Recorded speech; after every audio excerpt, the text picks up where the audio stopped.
And now we come to the subject of television traps. Reference has already been made to the insidious intrusion of the innocent-looking television cabinet into the home. Because there are occasional programs which meet the Bible test of truth, purity, etc., it's easy to succumb to the argument that the set will be used as an educational tool for the family. Solemn resolutions are usually made concerning the high quality of program that will be approved for viewing. But let's be honest and truthful now. For how long do those restrictive regulations continue to govern the television set? Policing becomes almost impossible because of the borderline nature of many programs. Uncertainty over where to draw a line, whether a few words of profanity disqualify an hour-long documentary, and other equally perplexing decisions soon become too tedious to tolerate. The door is opened wider and wider, and the discriminative senses accommodate to the increasing flow of below-standard pictures and scenes. It's easy to justify a little more loose language because of the scattered use of expletives by popular network news reporters. Many of the advertising commercials are also laced with innuendos which belittle the Christian moral standards. It is becoming more difficult to believe that even the most careful selective viewing will not also produce a spiritual desensitivity. Snatches and phrases of gutter talk creep into some of the most highly touted educational shows. Many argue that we must learn to live with this kind of language because it surrounds us all the time. Now, it's true that we often overhear the vulgarities of the world around us, but should we deliberately expose ourselves to that which we could avoid? The truth is that most of us face severe struggles in turning away from the enticing scenes of evil that we cannot avoid while walking down the street. There's enough temptation to occupy all of our time and effort without bringing a deliberate source of temptation right into the living room. What many fail to understand is that there can be sin in a look. If someone had come up behind Mother Eve in the garden and asked her what she was doing in front of the forbidden tree, she probably would have answered, "I'm just looking." But those looks of Eve led into all the multiplied sorrows and eventual deaths of billions of human beings over 6 tragic millenniums. King David awoke from an afternoon nap and quite by chance saw his neighbor's beautiful wife taking a bath on her Mediterranean roof garden. It is more than likely, if someone had asked David what he was doing in that moment, he would have answered, "Just looking."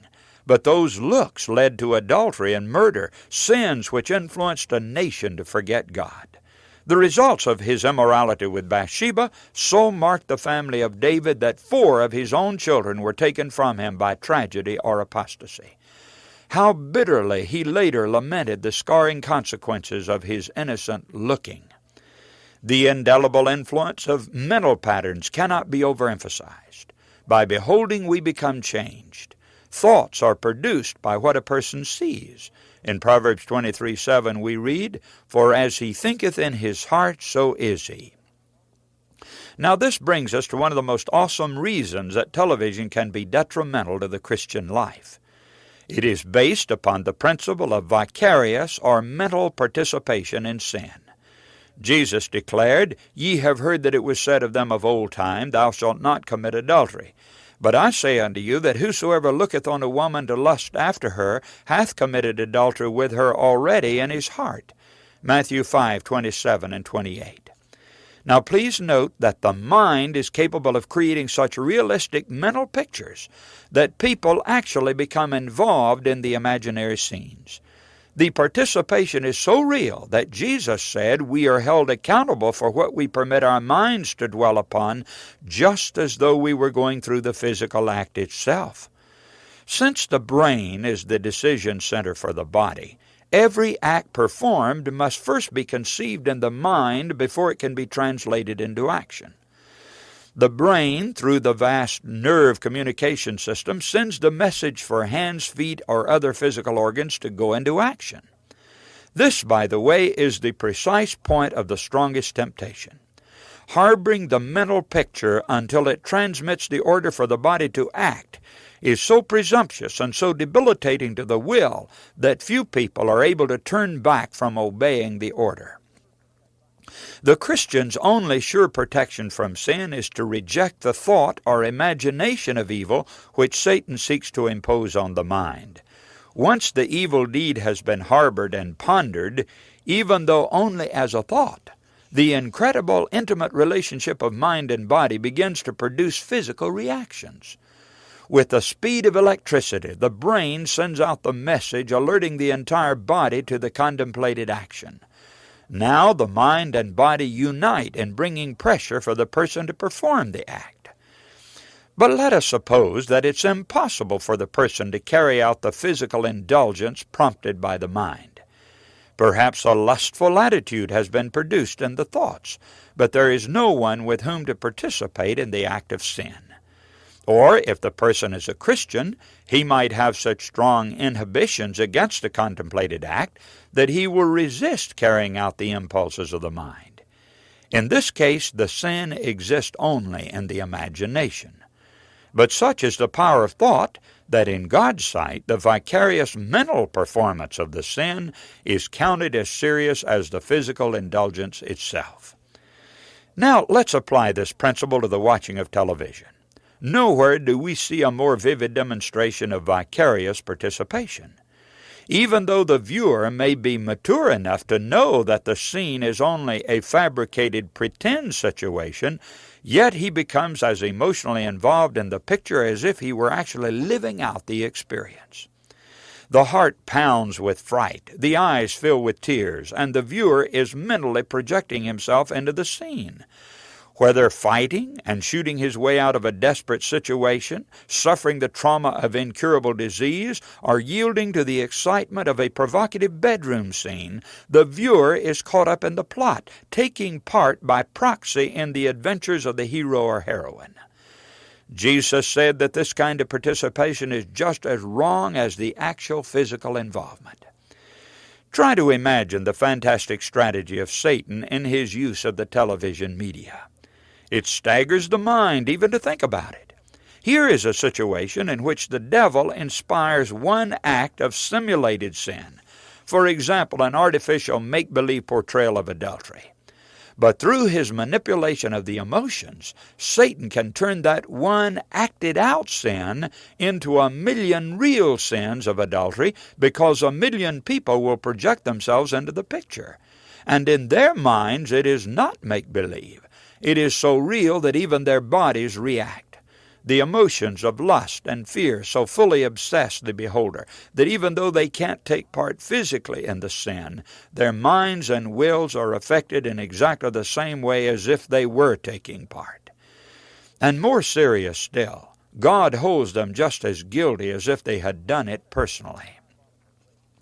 What a clever, diabolical way to turn people into thieves, murderers, and adulterers.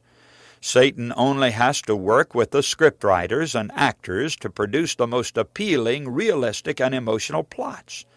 From that point, the natural laws of the mind take over, and the viewers become emotional captives of whatever they allow themselves to look at.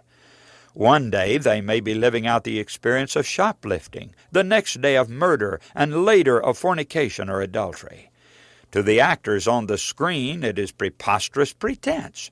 But to the viewers, it is, momentarily at least, an opportunity to do all the exciting things that God and society forbid without having to face the consequences of doing them. But do we have to face the consequences? Not physically, perhaps, but the moral responsibility for those vicarious deeds every person will have to face in the judgment. For those who have not confessed and forsaken those sins, what a terrible account must be rendered for the prostitution of the sacred powers of mind and body. Surely this principle of sin by substitution explains why the Bible speaks so strongly on the subject of the five senses. Jesus made it clear that no effort should be spared in safeguarding the avenues of the mind. Immediately after his comment about looking on a woman in lust, he said, "And if thy right eye offend thee, pluck it out, and cast it from thee. For it is profitable for thee that one of thy members should perish, and not that thy whole body should be cast into hell." Matthew 5:29. Now this text has been often misconstrued. Jesus was not talking about the physical eye. A person could lose one eye and still be evil and perverse. He was talking about the things on which the eye focuses. If the eye is looking at something which is liable to lead the mind to harbor sin, Jesus was saying that the most drastic action should be taken to put those scenes out of view. In other words, don't continue to look at something which is spiritually offensive and provocative. Doing so could lead into sin and cause the person to be cast into hell. What a dramatic example of the dangers of just looking at wrong pictures. Translated into a modern setting, Christ was saying that if we have a television set in the home, which we cannot control, it is better to cast it out of the house onto the junk pile than to be led into sin by its influence. Better to lead a so-called one-eyed existence without television than to lose our soul by defiling sinful thoughts created by television. The command of Christ was to pluck it out, to turn away from what the eye is looking at. The choice is ours to make. The only way to be pure-minded is to look at, listen to, and speak only the things that are pure. Paul said, "Finally, brethren, whatsoever things are true, whatsoever things are honest, whatsoever things are just, whatsoever things are pure, whatsoever things are lovely, whatsoever things are of good report, if there be any virtue and if there be any praise, think on these things." Philippians 4:8. The secret of being pure, honest, and virtuous is to think that way, and the way we think is determined by what we see, hear, and speak. David said, "I will set no wicked thing before mine eyes." Psalms 101:3. To these spiritual factors, we could add pages of shocking statistics on the effect of TV violence upon the mind and morals, upon crime incitation and scholastic achievement. These are well known and oft repeated, of course. No one will ever know exactly how many blueprints for crime have been carefully detailed in a TV story, and later put into operation by an assortment of muggers, thieves, and rapists. Society today is in the grip of a growing complacency toward violence and human suffering. Constant television exposure to cruelty and inhumanity has created a climate of amazing indifference to our fellow man. People do not want to get involved today. Usually they pass heedlessly by the victim of attack. Public reaction to natural calamities such as earthquakes, floods, or famine is almost ho-hum. The 6 p.m. newscast pictures of thousands dying in South America or Turkey make even less impression than last night's late movie scenes. The animated, bizarre portrayals which have been commercially prepared to impress have far greater response than the actual stories of suffering and death. The fine sensibilities of compassion have been blunted and almost destroyed by the continuous bombardment of the emotions by Hollywood thrill and horror specialists. The impact of death is diminished by the constant overexposure. Even newscast picture reports of assassination and murder are viewed repeatedly on successive programs. It is almost as though the murdered person springs to life only to be killed and resurrected over and over again. The prolonged screening of Lee Harvey Oswald's murder is an example of such televiolence. The mind finally almost rejects the reality of what is being viewed. Now, what effect does it finally have upon human conscience and character? No doubt there is an innate morbid desire to witness violence without guilt. As an innocent bystander, the TV watcher is neither the aggressor nor the victim. With nothing to do but watch and being unable to intervene, he gradually adjusts to a mentality of fascinated inaction. Under constant bombardment, the mind actually blurs to what is fantasy and what is reality. This is why so many are able to stand by and watch brutality and violence in real life without lifting a finger. A bride recently said, "We're starting out with just the bare necessities of life, a bed, a stove, and a TV set." Well, with 98% of American homes owning a set, try your best to visualize the effect of its 6.5 hours of operation. Children spend 1/3 of their waking hours under the artificial hammering influence of ideas and philosophies which their parents did not originate and often do not even know about. It has been determined that 1/4 of the children between 5 and 20 watch over 5 hours of television every school day. Now, this is even more time than they're under the direct instruction of school teachers, more time than they play each day or eat.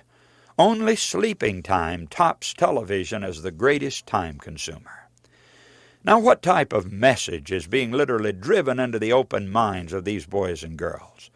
Of all TV programming, 83% contains violence, and 98% of cartoons depict violent action also.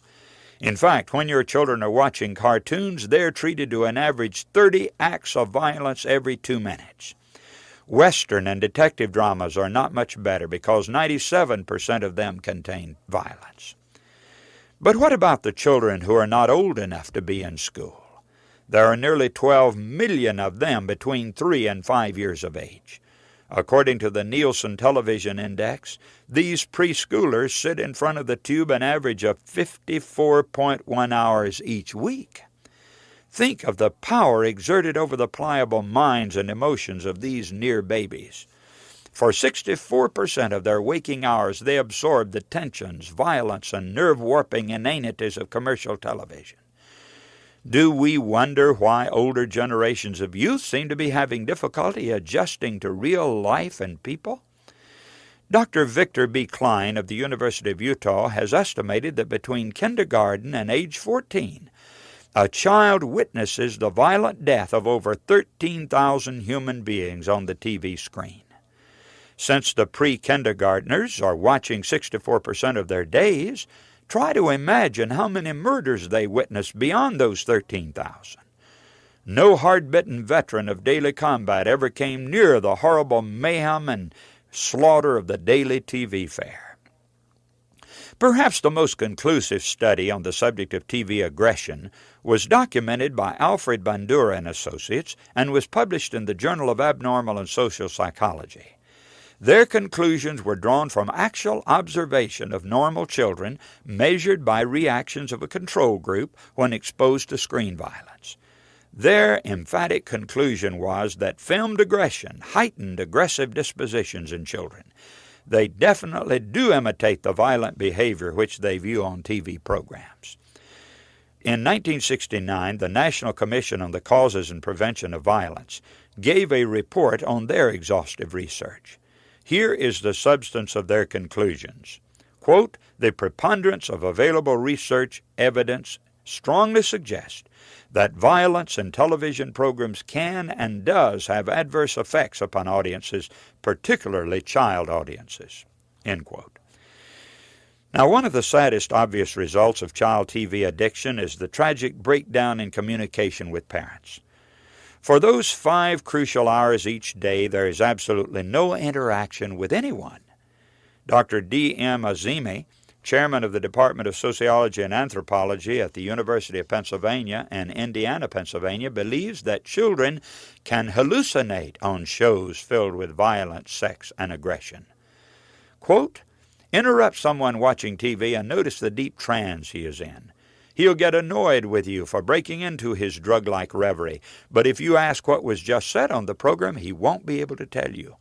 Parents become TV pushers to their children. Most kids at a very early age would like to have a warm, close relationship with their parents, but the parents tell them, 'Go watch TV, I'm busy.' Soon the habit takes hold of them, and they begin to sit glassy-eyed in a stupor, hooked by TV. And once they get the habit, it's as hard to take away from them as drugs would be." And that's the end of the quotation. Now, if parents don't protect their own children from the incessant emotional assault of television, who will do it? The industry is not concerned about anybody's children. They're intent on one thing only, consumption. It takes no expert to see that their primary appeal is to human vanity, lust, and greed. Market psychologists gear their commercials to the wide-eyed innocents who have no defense. Spectacular, hypocritical claims are soon disproved, however, and the phoniness is revealed. The unfortunate after effect is a corrosive attitude of cynicism and distrust on the part of the young. Have you noticed what stereotypes are portrayed on the average TV program? Teachers are generally portrayed as incompetent, vindictive misfits. Happiness comes through as being young and sexy. Marriage is represented as a dull drag or something to be flaunted by exciting infidelity. Parents are often projected as bumbling, outdated squares with no authority or ability to make sound decisions. The very basics of home and society are subtly undermined by the great majority of TV shows, including some of the most popular ones. It should be no great wonder that our greatest social problem today is how to keep the family from disappearing as the basic unit of society.